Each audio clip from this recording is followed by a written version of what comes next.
So what they do is they like pull and they smell and they do whatever they want, and then they see a dog.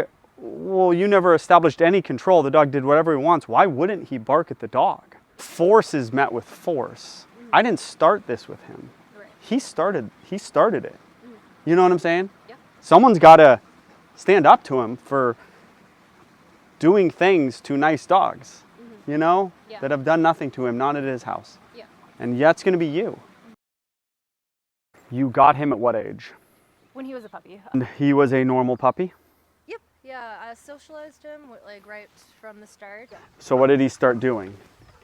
He just like does not like being around other dogs. The world is filled with dogs like this, and the owners of these dogs feel completely hopeless.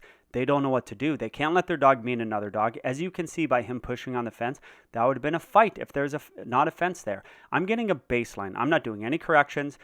I'm seeing what he do. I'm seeing where his eyes are going. This is a fight if that fence isn't there. You're going to see this dog meet many other dogs and get way, way better. And I'm going to explain to you exactly how I do it. Every single step of the way, I'm going to explain to you. This is not rocket science. You can do this by watching my videos. You don't have to come to my facility, but you have to follow the process. What am I doing right now? Am I giving him any corrections? I am basically desensitizing him to a dog. I need to learn his baseline. Does he hate Prince? Does he love Prince? Once he gets to know Prince, will he be better with Prince? Then I'm going to start doing some stuff to test him out. And so right here, there's a little pull right there. Then I give him a little correction. And then he looks at me. So that's my first little symbol of this guy he pulls. That's probably the problem with passing of dogs, which this isn't. Then I release him. And he's with me. He's barely with me though. But just a little bit of discipline is going to pay dividends 5% better, then 10% better, and whatnot. Now I'm going to explain to you my process because you don't have to be me. If you watch this video, I can explain it to you.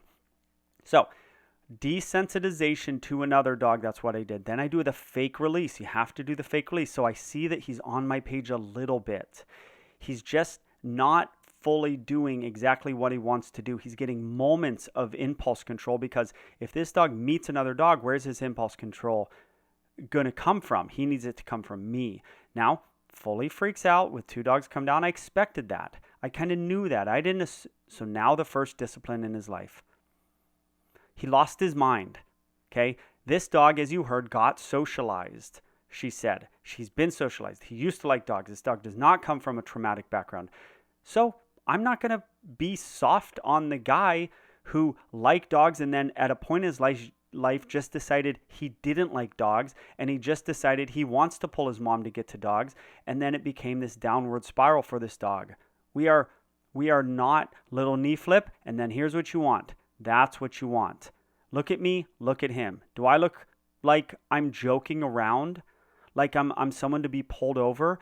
And how did he respond to that? Eye contact from you guys, seriousness from you guys goes a long way. So what have I done? He's been desensitized to a degree, right? He was on a leash. It's not a perfect system. There's a fence there, but it's at least showing me a baseline. Little freak out, but it was less than the first one, right? We're not going for 100% improvement immediately. I'll take 10% less, 20% less, and then 10% improvement in this way, 10%. Now he's got a gentle leader on because I just don't want to keep correcting the guy on a normal collar, right? I want to go to power steering. Now original audio. Force is met with force. I didn't start this with him. Right. He started it. You know what I'm saying? Yeah. Someone's got to stand up to him for doing things to nice dogs, you know, that have done nothing to him, not at his house. Yeah. And yeah, it's going to be you. That's the second time I've played that audio for you because it's important. If you were a good parent to your dog and you loved your dog and you exercised your dog and you socialized your dog and then your dog starts doing really uncool things, you're over it and you're meeting force with force. Now I'm being a little softer with him, okay, because he is not being bad. So I just did a lie down. It's a little bit of discipline. I'm measuring whether he's going to do it. You got to do, by the way, don't just watch this and go like, oh yeah, that's pretty cool what Joel did. How about you do it? Now, why am I soft with him right here? I'm pretty soft. Look at that. He's not sitting. I just get him to sit. Why am I being soft with him for freaking out at Connery? Think to yourself, and he's going to do it again. I want you to think to yourself, it's because he didn't start the fight. We are not tyrants. We're just meeting the dog at the same level of intensity that the dog meets with other dogs.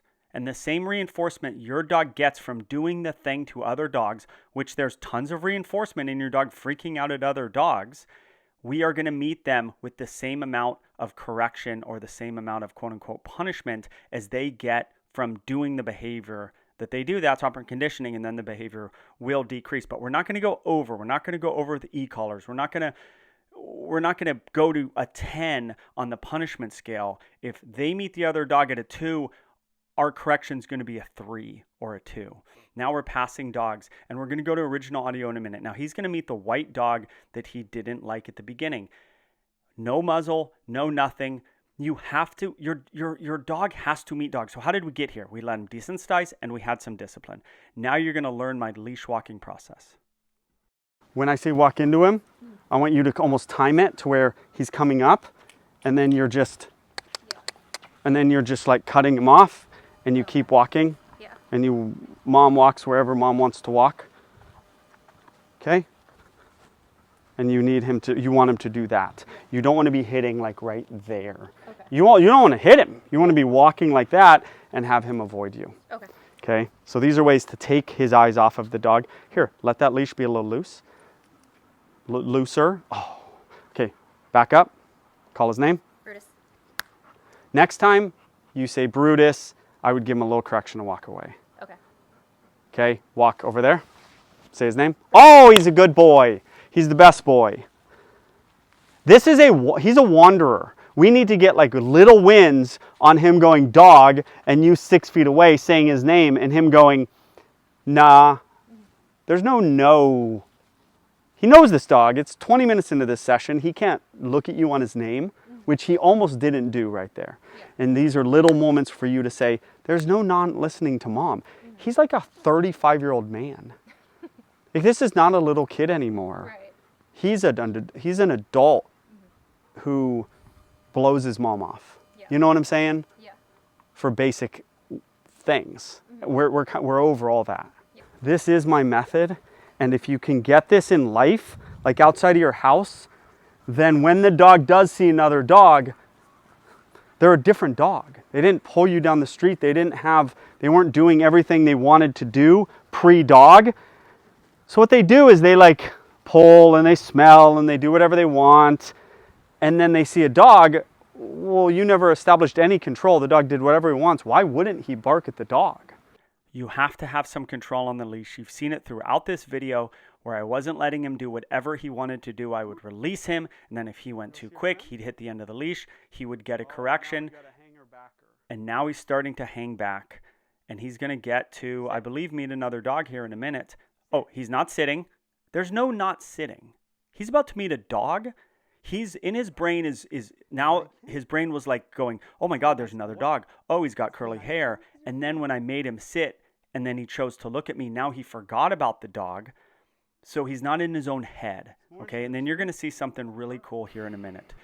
They're about to meet and watch him. Oh, that was so good. And you can hear how happy I am about that. And now in slow-mo, I did not pull up on the leash. It got almost tight, but actually didn't get tight. That's a happy jump. It's not a super happy jump, and it's a scary jump. And I'm actually surprised how much I let it happen. Like, it did not start off looking good.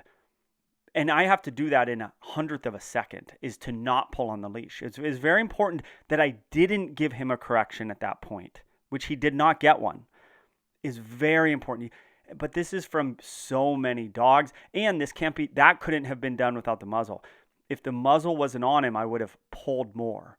But you can now see him start to be friends, and now we can let with a dog that he didn't like. Now he's meeting dogs, which is going to be like this spiraling effect of goodness. He's like, now I've met a dog. Now I can meet another dog. Now I can meet another dog. Oh, then he meets a dog he doesn't like. But we had 4 good meetings and then a bad meeting. Whereas before, this session was an hour. This is probably 30 minutes into it. The guy hadn't met a dog in 3 years.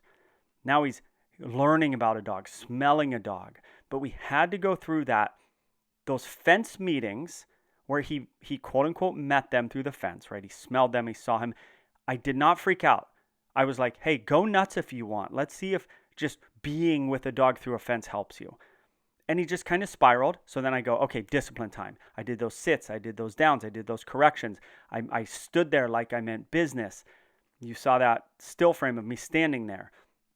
Then we said, okay, muzzle on for safety. Then we said, okay, go meet a dog. In that process of meeting a dog, I tried not to correct things that I wasn't 100% sure were badness from him. So don't correct your dog when he's got to be horrible to get a correction. Okay? Now look at him. Now he's friends with a dog for the first time in 3 years. That's a big deal. All right, if you like this video and if it helped you, subscribe to the channel.